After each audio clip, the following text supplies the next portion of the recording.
November 12, 2025. A packed auditorium in Washington, D.C., cameras rolling, lights hot, and in less than 60 seconds, two of the most talked about women in America would share a stage neither of them planned for. This is the story of that moment. The air was electric. Alexandria Ocasio-Cortez stood center stage at the Women's Leadership Summit. Midway through a passionate speech about economic justice, her trademark energy filled the room. Gestures sharp, voice clear, conviction undeniable. The crowd of over 2,000 leaned in, phones up, recording every word. No one saw what was coming. To understand why this moment shattered the internet, you need to understand who these women are, not as political symbols, but as human beings navigating the most scrutinized lives in modern America. AOC, the Bronx-born congresswoman who became the youngest woman ever elected to Congress at 29. Melania Trump, the former First Lady who spent 4 years as one of the world's most photographed, least understood women. They'd never spoken publicly, never shared a stage, never acknowledged each other beyond the cold formalities of Washington protocol, until that night. The event itself was nonpartisan, or, at least, it was supposed to be. Women from across the political spectrum gathered to discuss leadership, mentorship, and the unique challenges women face in public life. AOC was the keynote speaker. Melania was listed as a surprise guest panelist, scheduled for after the keynote. But schedules, as history shows, are fragile things. We cannot build a future, AOC was saying, her voice rising with emphasis, when half our population is locked out of the rooms where decisions are made, when women are silenced, dismissed, or worse. The side door opened, heads turned, murmurs rippled through the crowd like wind through tall grass. Secret Service agents flanked the entrance, and there, walking with that familiar, deliberate grace, was Melania Trump. Navy blue suit, minimal jewelry, expression unreadable. AOC paused mid-sentence. The teleprompter glowed, forgotten. The tension was immediate, not hostile, something stranger, something the cameras couldn't quite name. The crowd held its breath, suspended between curiosity and discomfort, unsure if this was planned or protocol shattered. Melania didn't stop at her designated seat. She walked toward the stage. "Ms. Ocasio-Cortez," she said, her accent carrying across the stunned silence. "I apologize for the interruption." AOC's microphone caught her exhale. "Mrs. Trump?" The formality was a shield. Both women knew it. The crowd knew it. America, watching the live stream spike from 12,000 viewers to 2 million in 90 seconds, knew it. "I was scheduled to speak later," Melania continued, ascending the stage steps with measured calm, "but there is something I need to say. Something that cannot wait for a panelist chair and scripted questions." AOC's eyes narrowed not with anger, but with the sharp calculation of someone who'd learned to read rooms for survival. This wasn't in the program. This wasn't rehearsed. This was live television without a net. "Of course," AOC said, stepping back, yielding the microphone with a gesture that somehow conveyed both caution and respect. Melania took center stage. The lights caught the silver in her hair, the set of her shoulders, the way her hands, usually so still, trembled, just barely. The crowd leaned forward. The internet held its breath. And what she said next wasn't what anyone expected. Melania's eyes swept the audience. Not the way politicians do, hunting for approval, calculating applause. This was different. She was looking for something else, understanding, maybe, or witnesses. "I have been silent for a long time," she began. The acoustics of the auditorium made her voice seem both intimate and vast. Every syllable carried weight, carved from years of restraint. The Slovenian accent that tabloids had mocked, that comedians had imitated, now lent her words an unexpected gravity. AOC stood 3 feet away, microphone lowered but still live. Her expression was unreadable, the poker face she'd learned in congressional hearings, where one wrong reaction becomes tomorrow's attack ad. "In my years as First Lady," Melania continued, "I learned that silence is often mistaken for agreement, stillness mistaken for weakness. I watched as my words were dissected, my intentions questioned, my every choice analyzed by people who had never spoken to me. A pause, deliberate, the kind of silence that demands attention. I imagine Ms. Ocasio-Cortez, you understand this." The crowd gasped softly, collectively, because this wasn't an attack, it was an offering, a bridge extended across the widest divide in American politics. AOC's eyebrows lifted, just slightly. On the livestream, commenters exploded. "Wait, what is this real? I'm shaking." "I do," AOC said simply, stepping forward, reclaiming her space beside Melania. "Not confrontational. Parallel, I understand that very well." The two women stood side by side now, facing the audience together. The optics were surreal. The Democratic Socialist and the former Republican First Lady, united by nothing except this moment and the shared experience of being women in the political spotlight. Melania nodded. "Then you understand why I interrupted you. Because I listened to your words about women being silenced, dismissed, and I realized I had been doing exactly what I criticized in others. I had been silent when I should have spoken. The room was so quiet you could hear the camera shutters. Photographers scrambled for angles. Producers in the control booth frantically adjusted feeds. This was no longer a leadership summit. This was history in real time. What do you want to say? AOC asked. Her tone was careful but not cold. There was genuine curiosity there, tempered by the wariness of someone who'd been ambushed by bad faith too many times to trust easily. Melania turned to face her directly. Eye contact, unfiltered, the kind of moment that makes audiences forget to breathe. I want to say that I admire your courage. Silence, then. I don't agree with your politics, Melania continued, her voice steady. I don't share your ideology. But I have watched how you handle criticism, how you stand firm when the world tells you to sit down, how you refuse to perform the version of womanhood that makes powerful men comfortable. AOC's jaw tightened. Not with anger, with recognition. I was told to smile more, Melania said, to speak less, to decorate and not disrupt, and for years, I complied. I told myself it was strategy, dignity, choosing my battles, but watching how you refused those same constraints, I realized I was lying to myself. The confession hung in the air like smoke. The audience sat frozen, caught between political allegiance and human empathy. This wasn't supposed to happen. Political opponents don't validate each other. They don't confess vulnerability on live television. AOC's response would define the moment. The crowd knew it, the cameras knew it, and Melania, standing exposed in a way she'd never allowed before, knew it most of all. Mrs. Trump, AOC began, and her voice carried something new, not agreement, but acknowledgement. I appreciate you saying that. I really do, and I think. She paused, glanced at the audience, then back at Melania.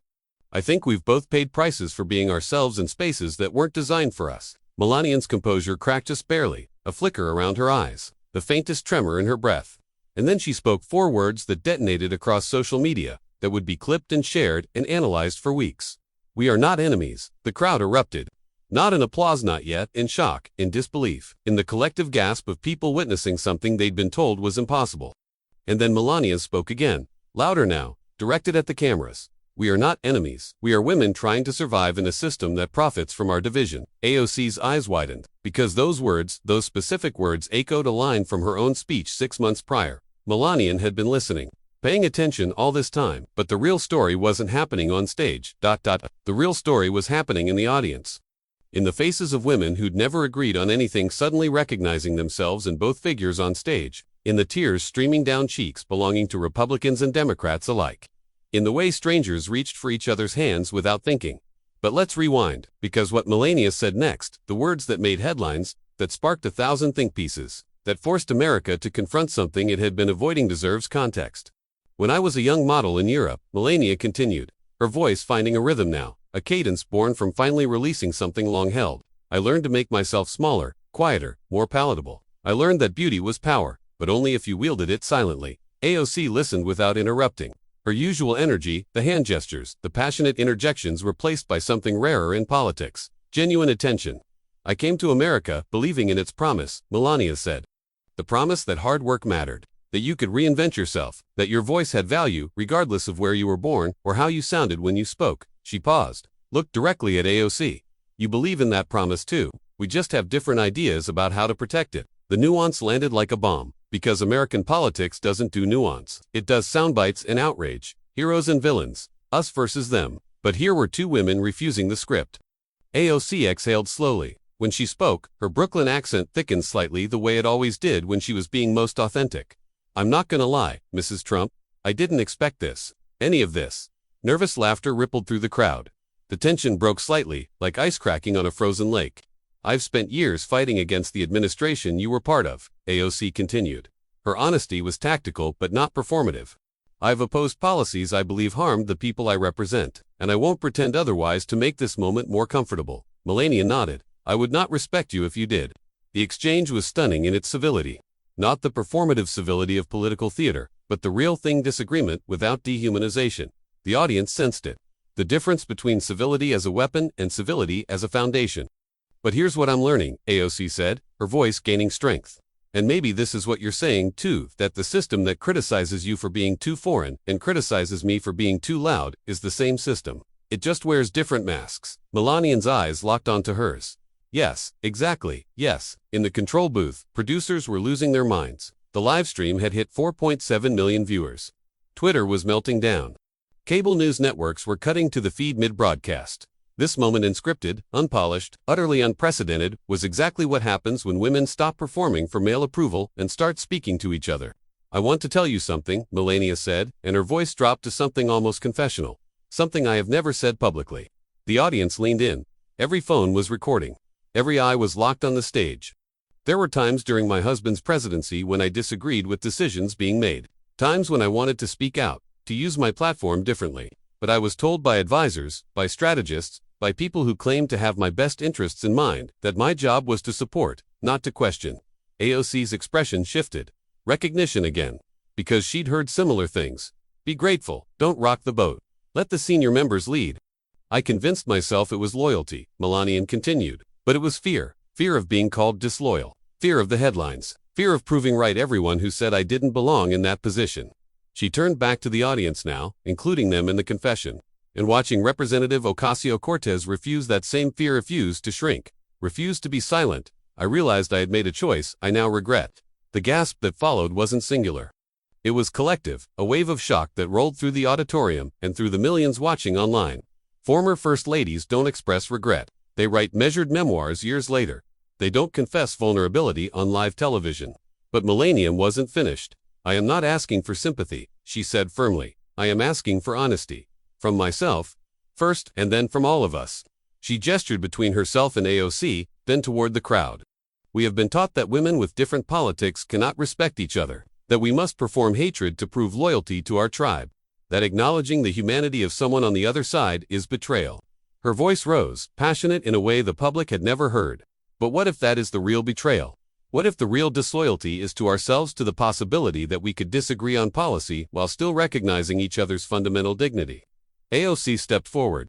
The two women were shoulder to shoulder now, a united front that made no ideological sense and perfect human sense. "I don't know what happens after this moment," AOC said. "I don't know if we'll agree on anything tomorrow, but I know that what Mrs. Trump just did, choosing honesty over image, vulnerability over control, that takes a courage I recognize." The applause started slowly. One person, then five. Then the entire auditorium rising to their feet. Conservatives and progressives united in applause for something they couldn't quite name but desperately needed. But that wasn't the moment that made the crowd truly gasp. That moment came 15 seconds later, when the applause was still building, when cameras were still flashing, when the internet was still trying to process what it had just witnessed. Melania Trump extended her hand, not for a handshake, for something else entirely. AOC looked down at the offered hand, then back up at Melania's face. The entire auditorium saw the calculation happen in real time, the political risk, the optics, the inevitable backlash from both sides. Accepting this gesture meant something. Refusing it meant something else. The silence stretched. 1 second, 2, 3, and then Alexandria Ocasio-Cortez did something no one expected. She ignored the hand, stepped forward, and hugged her. The gasp was audible. Sharp, collective. The sound of 2,000 people inhaling at once, followed by a silence so complete you could hear the air conditioning humming. The hug lasted maybe 3 seconds, but those 3 seconds contained multitudes' years of division, months of rage, decades of women being told they had to hate each other to prove their loyalty. All of it collapsing in the simple human gesture of two women acknowledging each other's pain. When they pulled apart, both had tears in their eyes. Not the performative tears of political theater. The real thing, messy, unplanned, utterly human. "Thank you," Melania whispered, her voice caught by the microphone AOC still held. "For seeing me." AOC's response was equally quiet, equally raw. "Thank you for showing up." And then the dam broke. The applause became thunderous, not the polite golf clap of political events, but the standing ovation of people witnessing something that transcended ideology. Women in MAGA hats were crying.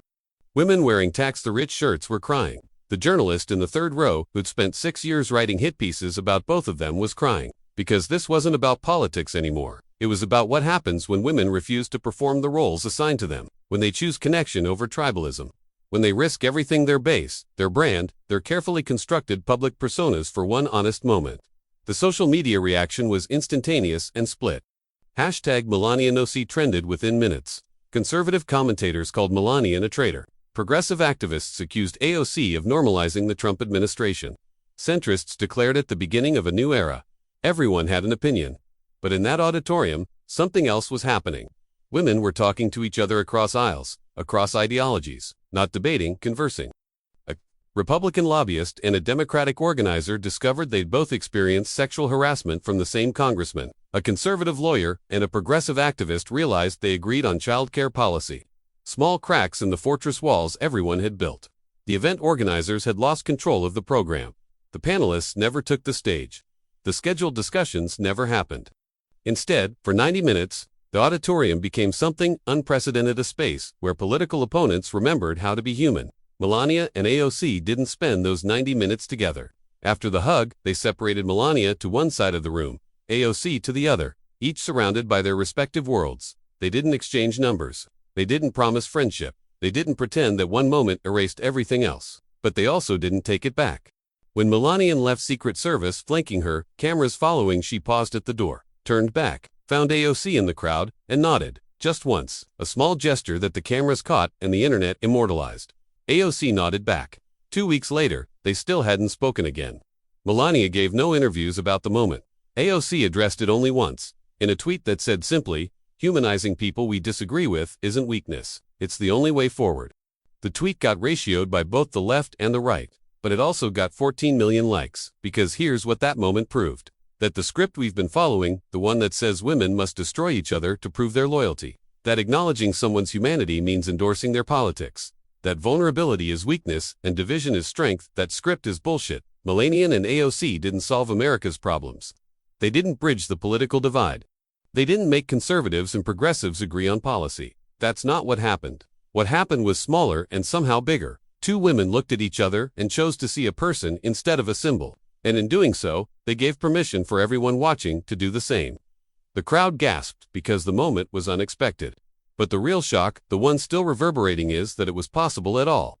That even in our deeply divided moment, humanity can still break through.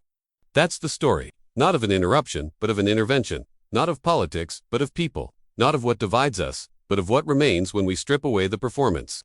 Two women, one stage, 3 seconds, that reminded America what we'd forgotten. We don't have to hate each other to stand for what we believe in.